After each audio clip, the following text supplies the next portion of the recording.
Mic check, I'm good. So I'm Max Ceron, CWB Association Welding podcast. Today we have a really cool guest, Welding podcast. The show is about to begin.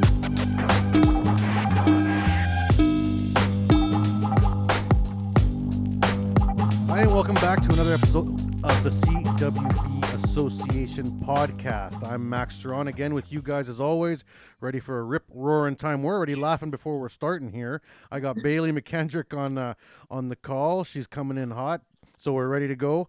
Where are you calling in from, Bailey? Where are you situated?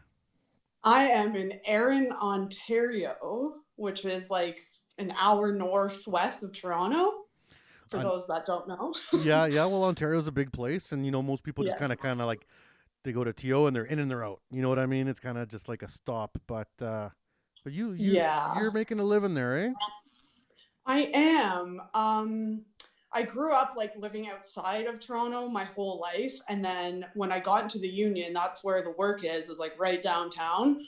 And I always had a struggle with debating on where I wanted to live, like continue living outside of the city or like right in the hustle. But because of growing up, being able to go down there and explore it at such a young age, like to me, it's just like for work. I don't think I could actually live and work in the city, like not at all. It's just too stressful. Yeah. I mean, it's stressful enough, just like finding where I'm working and parking and all that jazz. And I do love the city, don't get me wrong, but I like coming up to the country after. Like, I'm very grateful to live where I live. So the town you're in, is it a small town? It is a very small town. I just moved here a year ago almost. Mm-hmm. It's really small and it smells like manure. Is there a beef processing plant around or something like that, or? No, it's just all the farmland. Lots of farm. So it's like going to Alberta. Chill. Alberta always has that nice aroma of beef. Yes. I've only been to Alberta twice in my lifetime so far. But yes, I would say that. All right. So let's go back now. Let's go back in time. We got young Bailey. She's coming up in school. You grew up, you say, in a fairly small town growing up. Mm-hmm. What kind of options did you have for you? Were you like, I'm going to be a welder when I grow up, or were you thinking I'm going to do something else? And tell me your path a little bit. Well, in high school, it was actually, I was playing soccer at a very competitive level. So at the time, that was my bread and butter. I wanted to be an Olympic athlete. I used to write notes to myself, open in 6 years, and it would always say like Olympian, like Olympic athlete. So that was the top of my list.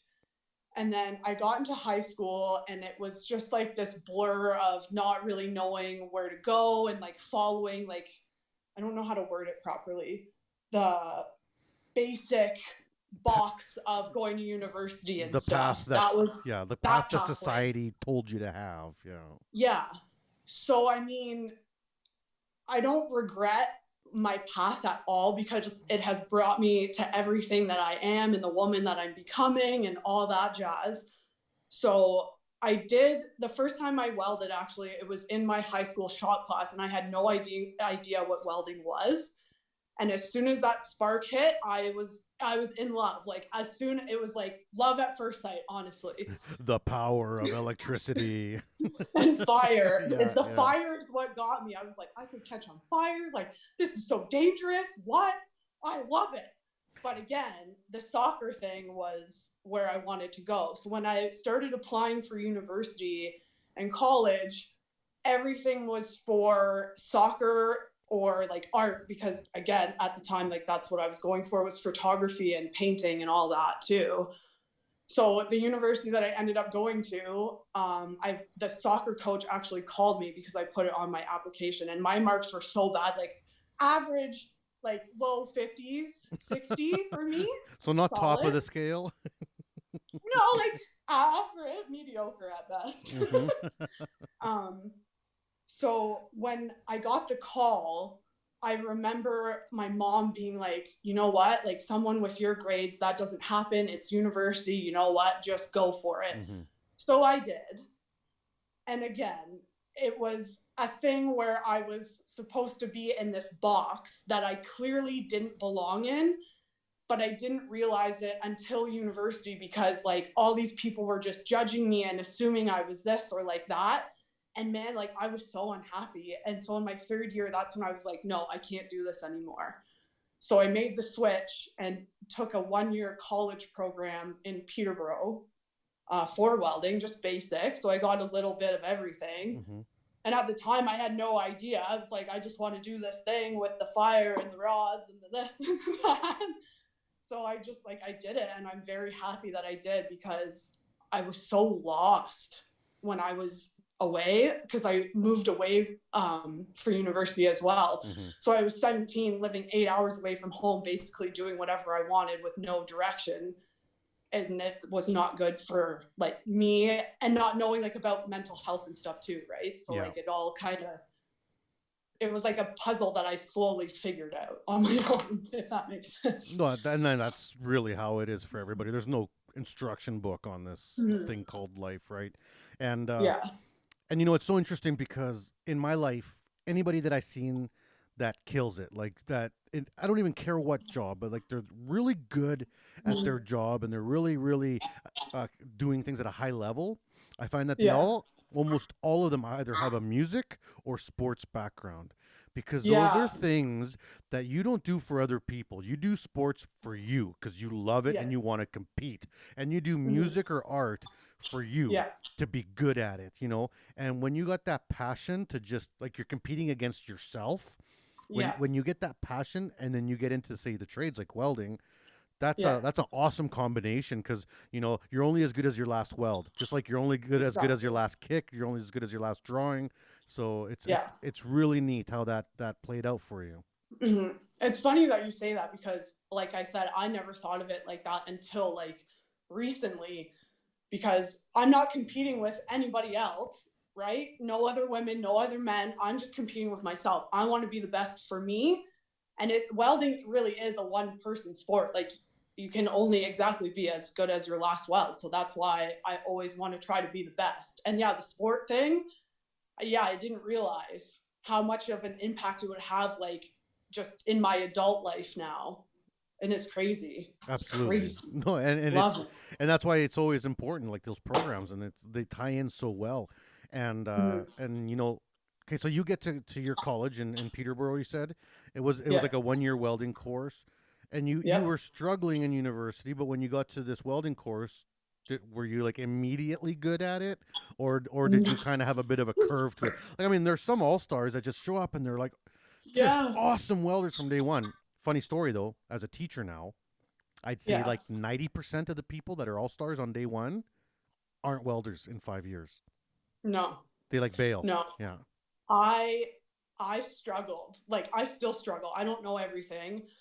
I've only been welding like 9 years now, which is crazy actually to say. But when I got there, I struggled. I did. I'm still not that great. Like honestly, in school, math and blueprint reading were definitely two of my lowest points. I still struggle with math. Like numbers for me just don't resonate in my head no matter what. Like I can have a tutor. I did have a tutor and he did help me out a lot because later I ran into him like last year and he was blown away about how far I've come since then because he saw me struggling so much. But it's always good to have people like that see how bad you want something when you don't even know how bad you want it for yourself. Yeah, they see your passion before you even see your passion. Yeah, exactly. But I did struggle, and a lot of people I was in that program with, they're not welders now. Yeah, and you know, like I've had students that I'm just like, wow, you're going to make $1 million. You're just so awesome. And then I run into them 2 years later and they're like, no, I'm a hairdresser now, or no, I'm a cook now. And it's, you know what? I bet they're an awesome cook and I bet they're the best hairdresser. Because like, I mean, if you're good, you're good. Like, I mean, you just decide to do something else. And the welding is really not cut out for everybody. It's not just skill. Like you got to be willing to do a lot of other things that aren't necessarily easy. What's that quote? Everyone wants to be a welder until it's time to do welder. That's like to a T, honestly, because I find, I don't want to sound cocky at all, but I find those people that are really good at it right away, they don't take it as seriously as someone else that literally had to like fight for it, like myself. Yeah. Because if they're good at it right away, then it's like no effort going into it later on. Well, and until sometimes it's time. they get on their high horse a little bit too quickly. Yeah. Right. Like I didn't go to school, so I'm extra stupid. Right. Like I just got a job at a shop as a laborer and just humped my way up to the top. And let me tell you, I was on the dumb end of a 7-inch grinder for years, sweeping rods and like just the dirtiest, grungiest jobs. But you know what? That made me a better welder. It really did. Yeah, it really did. I got no ego. I just, I go and you know what, if I'm on site, I could be the top welder on site and I got to do all these cool jobs. But when it's time to clean up, I got no problem pushing brooms for 8 hours. Like, I mean, it is what it is. Same. Yeah, do what you got to do, man. I've been there too. Even when I started my apprenticeship, I would work at places and they wouldn't take me seriously for being a woman, which is beyond me. But yeah, I've done it. Just push a broom, or like they don't take you seriously, so they don't want to show you any welding stuff, and they put you in these places in the back corner where no one can see you, and like a bigwig walks in or whatever, but you're back there pushing a broom, and then you go to the washroom or something, for example, or even the lunchroom, and no one knows who you are because they never see you. Yeah, and that's gross. It's dumb that companies do stuff like that, I got stories for days about that. Oh yeah, I had students, 2 girls 2 years ago, awesome students, awesome in the program. Company was like, yeah, we'll take them for a work placement. They called us like 2 days in being like, they got us cleaning the bathrooms. And I was like, hell no. I went there. We pulled them out. I gave that company like a freaking riot act, and I pulled the girls out and called up a buddy who has a cool shop and said, do you take them, show them how to weld for real? Like, none of this. Come on. Like, it's like, I mean, we should be way past that. We should. And unfortunately, we are not, because even not the last job I was on, it was 2 jobs ago, I guess now. I was the only woman on the site out of like 50 men, which is fine. I'm used to that. That's cool. But during a pandemic, I mean, they wouldn't give me my own washroom, which is a law now, right? But you don't want to make a big stink about it to lose your job. Yeah, but if there was a guy making a big stink about something, that's okay. Oh, right? Yeah, right. That's fine. Oh, that's sick. Yeah, no, it's ridiculous. And unfortunately, even in the amount of time I've been in the trade, it has gotten better, but it's always like 3 steps forward, 10 steps back. So do you find as a woman coming through the trades now, I think you're a pipe fitter, right? You work for you're at the Pipe Fitters Hall? Or who are you? Yes, I'm with UA Local 46, which is Toronto. Hello, people. I know you. Hi. It is the pipe fitters, steam fitters, and welders, but I'm not a pipe fitter. I'm just a welder. Yes. Which has been my gig too. Like, I've gone with the ironworkers and the pipe fitters before, but I'm also just a welder. Oh, wicked. So, nice. You're in there, and do you feel like you have many dudes that got your back? Do you got people on your side from the guys? Because that's what I always complain about. It's like, if you see injustice go down as a guy, use your guy privilege to back them up, I do have, first of all, I've only been in the union now. It'll be 3 years in January. So I've worked non-union and union now. And I do have quite a good group of guys that do have my back for sure. But at the same time, as you say that, a lot of them don't really stick up for me like that. Like, I've been on a site and something goes down and the guys are all chill, and then something goes down and 2 seconds later they don't have my back. So like, that's not cool. It's not. But again, I hate to say it, but it's the truth. And I'm the kind of person that has to be brutally honest about my trade, because and that's why we're on the show. This is what it's about. Yeah, right? Exactly. Yeah. That's just how it is, and you have to have some sort of a thick skin to be able to handle literally watching someone like turn their back on you 2 seconds. And watch them be two-faced. It is disgusting, but I mean, I've been pretty lucky. I haven't had that much disrespect. Like the bathroom thing is kind of like, it's whatever, really. I mean, yeah. If it was like more guys, if it was like 200 versus 1, that would be ridiculous. But and for all the guys out there listening, or just workers in general, like you gotta stand up for what's right. Like, don't let bad things go down around you. I remember years ago I was working for a company, and they hired their first Muslim welder. All right, so this company was like already racist, pretty racist, because like, how do you exist for so long without ever hiring a Muslim? Like, that's kind of weird. But they finally hired their first Muslim, and he asked if he could have an area to go pray, right? Because they have their prayer times. Yeah. And they were being so obnoxious about this, and I was the foreman, and I was like, no, you know what? I'm gonna stand up for this guy, because like, if he goes, I go. Sure. You want to fire him? I'm gonna quit with him. And they're like, why would you back him up? And I'm like, you know what? There's guys here that smoke like 90 times a day. They're literally outside smoking like 90 times a day. You don't say nothing about that guy out there smoking 90 times a day. It's probably like 4 hours wasted a day, him smoking. This guy wants to pray for 20 minutes, and you're going to ride him, and he's a good welder, and he's no, that's not going to happen. Like, not on my watch, you know, and we need to do more of that, you know, for anybody. We do. So, we do. So now you said you were private before you went union. So what kind of work did you do, like right out of school, before you got into the union gig? Right after school, I spent most of my time doing a lot of fab work in shops, a lot of MIG. The one place where I started my apprenticeship and actually finished it, it was all stuff for like the bridges and the 407, like the highway signs and stuff. So it was really cool, and I'm like forever grateful for that place, because again, it's a place that saw the potential in me before I saw it. And I learned so much. I was actually the first woman there to go out on the road to do these bridge installments and replacements. So like, that was really, really cool. So I kind of like opened the door. There were other women that worked there before me, don't get me wrong, but like, I feel like I kind of opened the door for another woman to experience that.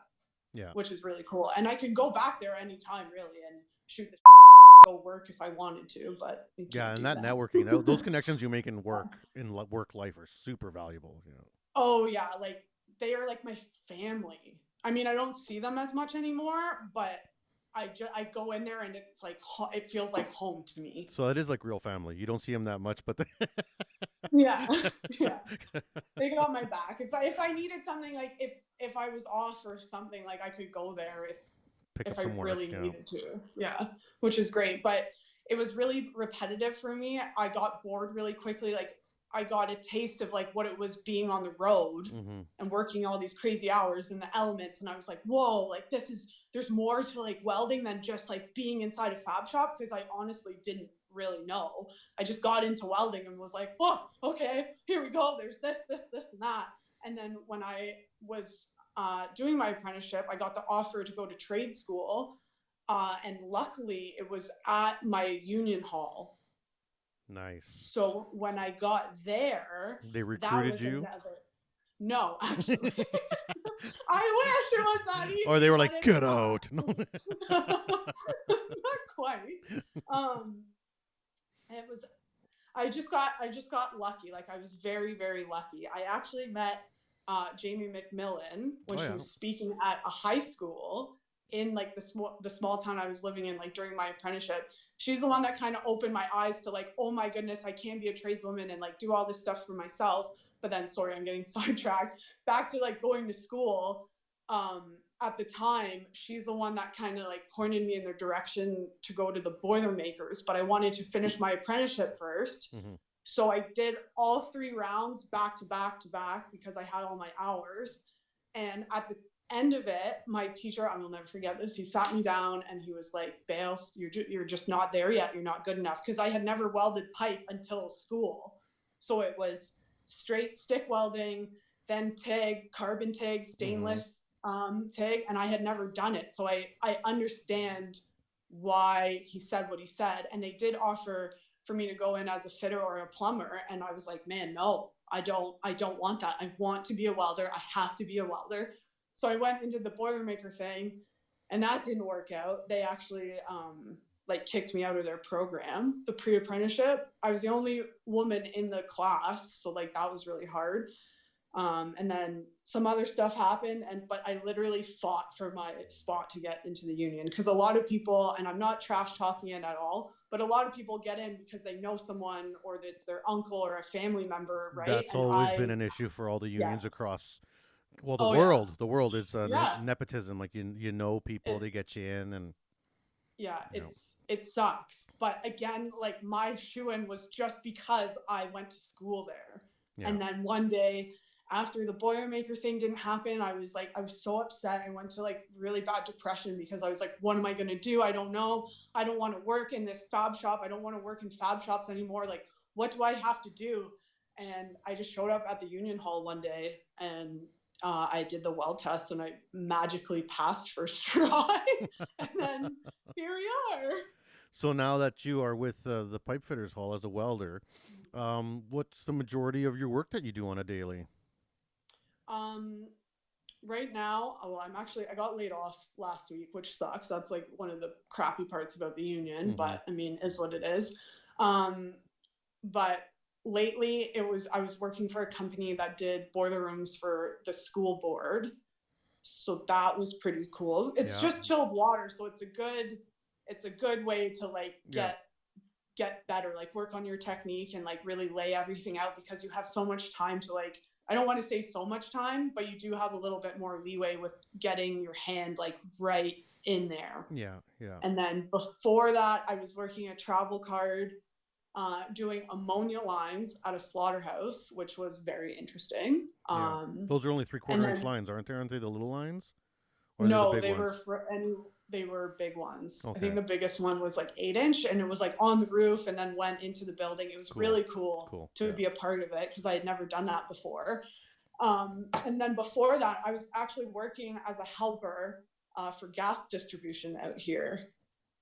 And I got a shot at the gas distribution test for Enbridge a few months ago, but I missed it by one weld coupon. Dang. So that was a learning curve for sure. All right. Well, we blew past 15 minutes, so we're gonna have to take a sponsor break here. Yeah, no, I went quick. So let's take a break, and I'm here with Bailey McMillan, or McKendrick, sorry, Bailey McKendrick, and we'll be right back here on the CWB Association podcast. The CWB Group is Canada's national welding certification organization. We're pleased to offer welder testing at our state-of-the-art facility in Nisku. We provide welders the opportunity to practice for and take a CSA W47.1 welder qualification test. Book your welder qualification test with Canada's welding experts. Give us a call today at 1-800-844-6790 or visit us online at cwbgroup.org to book your training or testing slot. The CWB Group. We are welding. The CWB Association membership is new, improved, and focused on you. The CWB Association is offering a free membership with a full suite of benefits to anyone interested in joining an association that is passionate about welding. Build your career, stay informed, and support the Canadian welding industry. Become a member today. Register at cwbassociation.org. All right, and we're back here on the CWB Association podcast. I'm Max Ceron. We're having lots of fun with Bailey. You said you go by Bales? Bales? Is that Bales? Yes, Bales? Please. Like Bales. Have you ever heard of? No, I shouldn't say. There's a funny song. You ever heard of a guy named Reverend Horton Heat? No way. Reverend Horton Heat. You got to check him out. It's like punkabilly, like punk country. Oh, I like punk. Yeah. Oh, okay. No, Maybe. Trust me. And there's a song called Bales of Cocaine. It's pretty funny. Oh, okay. Usually I get like hay bales, or I get called balls a lot because people can't read like the I in my name. Weird. So I get called balls a lot. It's actually kind of funny because guys are always like, well, you have the biggest balls out of everyone here, so it makes sense. I'm like, all right, I'll take it. There's worse things to be called.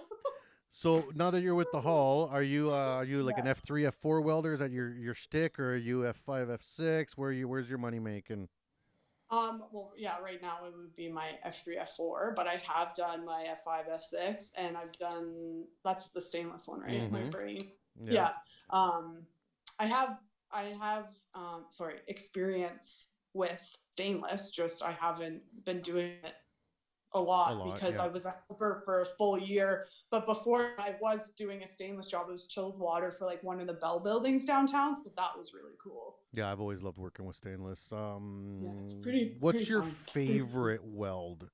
Like if you had to, like if you could say, you know what, I'm gonna throw down, and this is the weld that I know I can nail every time. What? Oh man. And any position, any material, I don't care. Just like, what's the one you're like, hands down, you can nail it. Yeah, I can nail it. It would be like carbon stick, 7018, 6010 root. Yeah, every time. Uphand. Beauty. Uphand. You don't like doing the downhand route? You like the uphand route? Oh no. Oh man, I love downhand, but yeah, that's where I am confident in it. I just don't have that much experience with downhand because like that's where I biffed that test, that distribution test. Mm-hmm. It was the one I was most confident with. So it was like a bunch. How many tests was it? It was like 12 weld tests or something. And one of them was a 12-inch like vertical down, right? Downhand was 60-10, downhand 70-10. And I missed my route by like a C hair. So when they bent my coupons, like you could see the slag inclusions and stuff. So like I am confident in the downhand, but I'm just more confident with uphand. I'm with you there, man. I'm not a big fan of downhand. And as a teacher, I actually don't like even teaching the downhand. I like teaching everyone a vertical up, a proper setup, and do your 60-10 vertical up, learn that properly. Because I think it's more common. Yeah, and you got the keyhole and you know what you're doing. There's a little bit more work to it. Whereas a downhand, it's a lot of blind faith in a downhand. You got a tighter gap, a smaller land, and you're just shoving it in there like. Yeah, you're just shoving that rod right in there and hoping for the best. Yeah. I don't know. I was only a helper for a short amount of time, but the time that I was there, it made me realize like that's where I want to be. Honestly, like my work ethic, and that's where I have to be. It's going to take me a bit, obviously, to get there. Yeah. But yeah, downhand, it goes by procedure too, right? So like, I know a lot of guys, like everybody does it to cheat because it's faster. I've done it, whatever, I'll admit it. But like, don't just do it to do it. Yeah. Like, there's a reason. Yeah. I've done it just to be faster and stuff. And I've done it just to keep up with like my practice for it. So sue me for that one. But if you can't do like a proper uphand too, like, can you call yourself a real welder? Like if you keep, like, I understand shortcuts and stuff, but if you can't do a procedure as it's written, as it's written, and then like someone comes in and they're like, okay, well, how did you do this? Let me show you. And then you're like, oh no, I can't do it because I did it wrong. Then you're screwed. And you make the rest of us look bad at the end of the day. I've actually heard that so many times. And that's why, like, even as instructors where I work and, I've been teaching for about 6 years now, it's been really important for me to keep my skills up because, man, I don't ever want to get caught on that where some students like, oh, yeah, big talk, show me. And I'll be like, I'll show you. Yeah, I'll rip it in. I don't even care. You pick the amperage. I'll whip it in however, whatever. Yeah. Like, I don't even care. 80 amps, 100 amps, whatever. I'll throw it in, like. Yeah. And my favorite, though, are the internet QCs. Those ones are the best. Yeah. Yeah, they just kind of look at it. Yeah. But yeah, being a teacher, though, that must be fun. Yeah, so where do you see yourself? Like, you're out there. Do you love the road? You still love being on the road, or you're not tired of that yet? No, I'm not tired of that yet. I've just like dipped my toes in it, man. Like just a little ping. Yeah, you said about 3 years now. 3 years, yeah. So most jobs I've worked is like ICI, and that's where you work like 4 9s and you get Fridays off, but you come home every day. Or if the job needs to get finished, okay, we'll work 12s, like 6 12s. Okay, cool. But again, I get to come home every night. And the same thing when I was working on pipeline, it was a mainline job in Vaughan, right? Like not in Toronto, but like in another city. And it was wild to actually like be a part of that. But again, I got to come home every night. But I haven't experienced like being in a camp or a job where like I have to stay in a hotel. So I'm totally open for it because I haven't experienced it yet. Anything that I haven't done yet, I need to try it to see if I like it or not. You know? Yeah, and that's super valid. Like I don't like camps, but I do like hotels. But I got a limit. Yeah. I get to about 6 weeks. 6 weeks Yeah. is about my limit where I'm starting to like, okay, I gotta get home. I've done that's 3-month stints, and that gets long. Like you're like sick of it, you know. Like you're sick of the breakfasts, you're sick of the meals. Like you just want to be in your like on your couch in your underwear. Like I mean, you just miss it, right? So yeah, I believe that. I have a lot of friends that do it, so they always try to convince me to come out and try it. It's just like waiting for the right moment, I guess. But I'm open to it. I want to do it, so let's do it. how's your hall doing? Is the hall busy? You guys ripping right now? You guys slow? It's hit or miss right now. Just because with like COVID, unfortunately, and the numbers going back up, I just got laid off because all the boiler rooms for the schools had to be on by a certain time. So now they're like, oh, well, we'll give you some time off and like call back in 2 weeks. Mm-hmm. So it's hard. But the other thing about the hall is that you have to like solicit yourself. So it's hard to cold call basically and sell yourself when the companies don't know you. Like that's a thing I still struggle with, but luckily it's gotten better because I've slowly started to finally like get my name out there, which is good. It's a big thing in welding to have people know who you are. Yeah. It is. And that's a lot of pressure. Like I didn't realize like how your name and how you like present yourself. So it's one of those things where it's like, oh, you have to watch what you say, but at the same time you don't, because that's just who you are. And you want to make a good rep for yourself and be a hard worker, but then you always have like other people trying to like talk you down and tear you down no matter what you do. And at the end of the day now it's just like, whatever, man, let me weld, and that's it. Yeah, look out for number one. That's what they always say. You know, you got to look out for number one. So now I heard other places in Toronto are just crazy busy. Like I was talking to the guys at the UA 721, and they said they got a ton of work. The iron workers out there. Yeah, 721. I don't know. Not your gig, right? No, I did there. I tried to get in there before the union I got into, and it doesn't really. I mean, I would do it, but I love welding pipe. Like, there's something about welding pipe that just. I feel like it's 10 times harder. That's what she said. Yeah. It's a thing. It definitely is a thing. A buddy of mine. That's all he ever wants to do, and it's funny because I'm like, you can only weld in circles. That's all he knows. And I'm like, you know, throw him a straight line, and he doesn't know what to do. And whenever we'll go out driving, and he's kind of like weaving all over the road or something. I'm like, you can't do anything in a straight line, man. You can't. Yeah, I know. I'm not like talking down on it. Like, if you can weld out stuff, like go for it. Like, I'm proud of you. Do it, kill it. Yeah, oh yeah. But it's just because I spent so much time welding structural before I got to where I am, and there's something more challenging to me about welding pipe, especially some of the positions that I have to get into. Like, man, you'd be shocked. Yeah, well, I don't know if I'd be shocked, but people out there might be shocked. Like, yes. Sorry, I'm like 5'6", and when I was young, I was skinny, so I'd get lowered into gnarly places because they're like, who the heck's gonna fit in there? It's like, I guess. You're like, you can't even. You're like, your helmet's here and your hands here, and you're like trying to weld and then grind and prep. Help me! I can't. I don't know what to do with my hands. Yeah, it's always good though. So what's going on with your social media? Like you take pictures and you got things going up on Instagram. You seem to take that pretty seriously. No, not really. A little bit, honestly. No. Okay. Because like, I mean, you are active on it. Like, you got your pineapple brand that you got going on. Pineapple, yeah. The pineapple is just, I don't know. I love pineapples. So I incorporated welding and stuff. I thought maybe you were from Bermuda or something. No. Well, my mom's Guyanese, but like, no. It's funny though how many, like, there's been a couple of other tradie ladies that have been like, oh my god, I love pineapples too.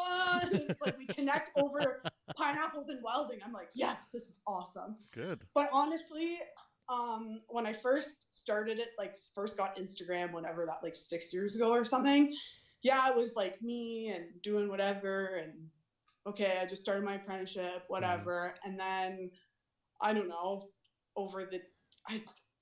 I can't take it that seriously, because to me, like, it's Instagram. If it's gone, then poof, what does it mean, right? It's just in the netherworld. Yeah.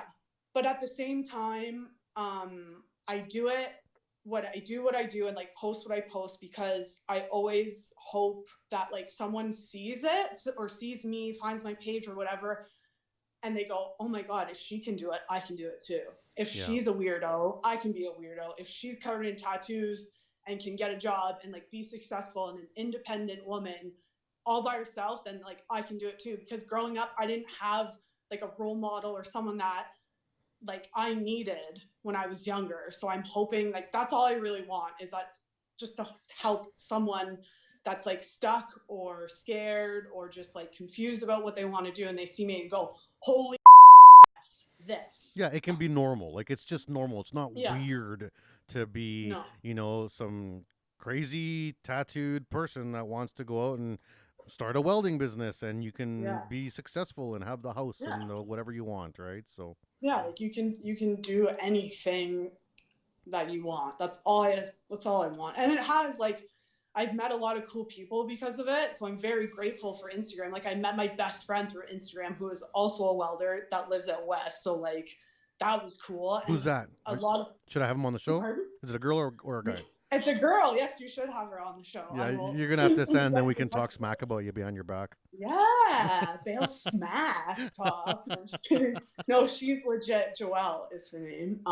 She does like the camp style stuff. Oh yeah, cool. If you think I'm tough, like, man, she's tough as nails. Have you gotten involved with any of the stuff like in your local community, like Jamie McMillan does? Like, have you done any of the camps or done any of that stuff? I haven't done any camps, but I have spoken at high schools with her before, previously. When she first started out, it was just, I felt really uncomfortable doing it, because at the time I was so new to the trade.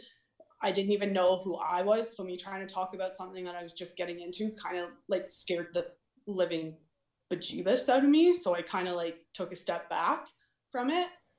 And then last year, I actually went to Skills Ontario with my union. We had like a booth, but it was like UA Canada. So I was there.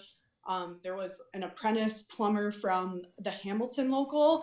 And then, I can't remember her name. Another like very important person from like UA Canada from out west. So it was really intimidating, but it was for the Young Women's Conference. And man, let me tell you, that experience, I was so scared, but going there and just like being able to like be myself and talk about something that I love doing to other young women, hopefully trying to like get them into it, meant so much to me. And I went, and it changed me a bit. And I didn't think it would. It sounds really lame, but like it really opened my eyes to like how me just being there, being like, hey, I'm a welder, and I do this and I do that. And here, like, I had some of my gear on the table, like my Jason welding hood. I had that out.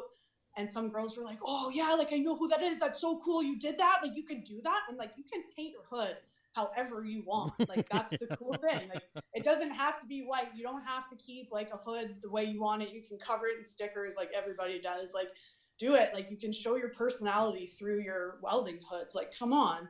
So it was really, really cool. And the fact that it was with like UA Canada, that it was just like a really cool opportunity for me. Well, now there's whole companies that are devoting just to welding apparel for women now, welding jackets for women. Like, I mean, let me tell you, it's a real thing, because like I've had lots of women welders that I've worked with, and guy jackets don't fit over their bosom or their hips, and women, like, it's a different shaped body. Like, guys' clothes is like a box, and I think that's important. Like, how did it take this long for people to realize like there's a whole nother industry you could be selling to, a whole nother demographic, like, right? But I don't know, I just think it's just one of those things where it's like people don't want to believe it or something. But yeah, it is. Yeah, and it's not lame at all that it changed you, because I've been through the same process. I think a lot of people have. When you get out there and you start speaking, you're kind of like, well, who the hell am I? Like, I'm nobody. Like, who's even going to care? Yeah, like, who's going to care about what I have to say? But the thing is that people do care. I mean, that's why they're there. They wouldn't have gotten off their couch and gone to this thing if they didn't care. So you're exactly what they needed, you know? Yeah, and that means a lot because it's wild. You think about it and you're there in the moment and you're scared and you're stuttering when you're speaking and it's like all these people are coming and it's like you're repeating yourself 100 times. But then it was 2 days. So then the second day I was more confident and it's like the same thing happened. Like girls were actually like so stoked to see someone that looks like me. Not that I'm like anything to look at, but the tattoos and the I had short hair at the time because my hair was just starting to grow back. So like a lot of girls, like I could see my younger self in some of these young girls. And like, that was what was, it was mind boggling to me. I think I had to like run into the bathroom and cry about it. So I was like, oh my God, this is so awesome. and the parties at the conference are super fun too. I never got to go to what? those, but there's always nighttime mixers that are so fun.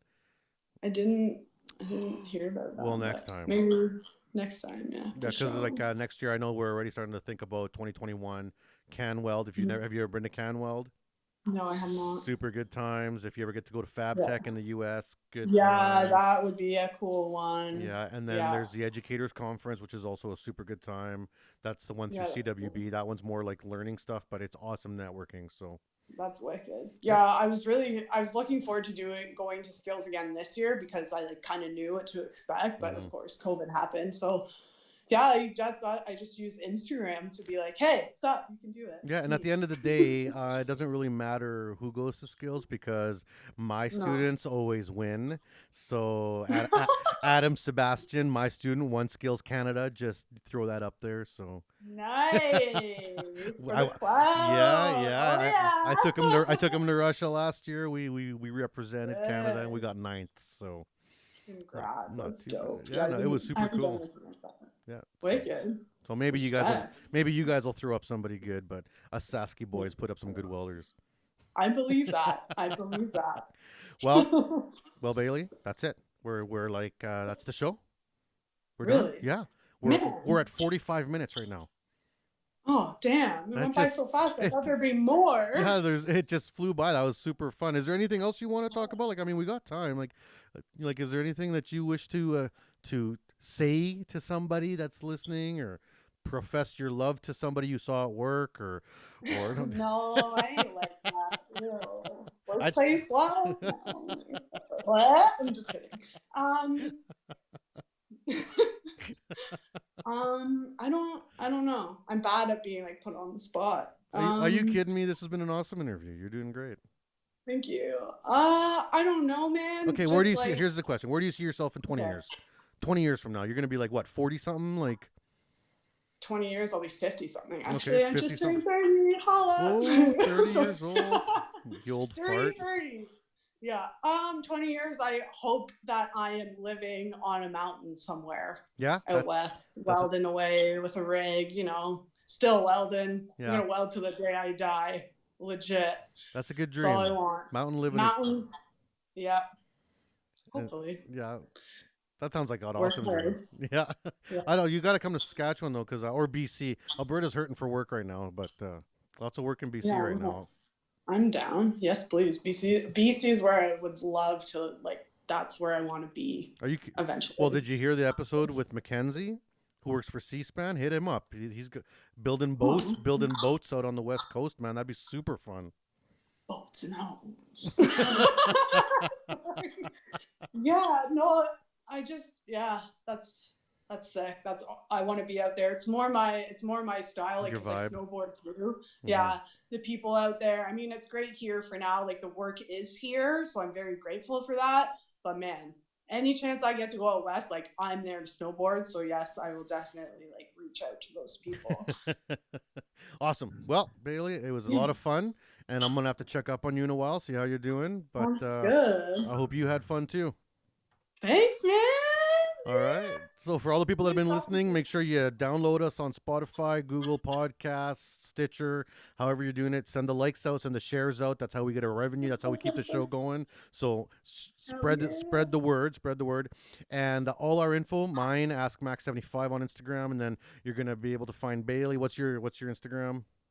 At Bales Mac, not balls. There's an I in there, guys. Okay, so Bales Mac on Instagram. And this information is going to be out for everybody. So stay tuned for more episodes. And thanks a lot, Bailey. That was lots of fun. Thank you, man. All right, take care. You too. We hope you enjoyed the show. You've been listening to the CWB Association Welding Podcast with Max Ceron. If you enjoyed what you heard today, rate our podcast and visit us at cwbassociation.org to learn more. Feel free to contact us if you have any questions or suggestions on what you'd like to learn about in the future. Produced by the CWB Group and presented by Max Ceron. This podcast serves to educate and connect the welding community. Please subscribe, and thank you for listening.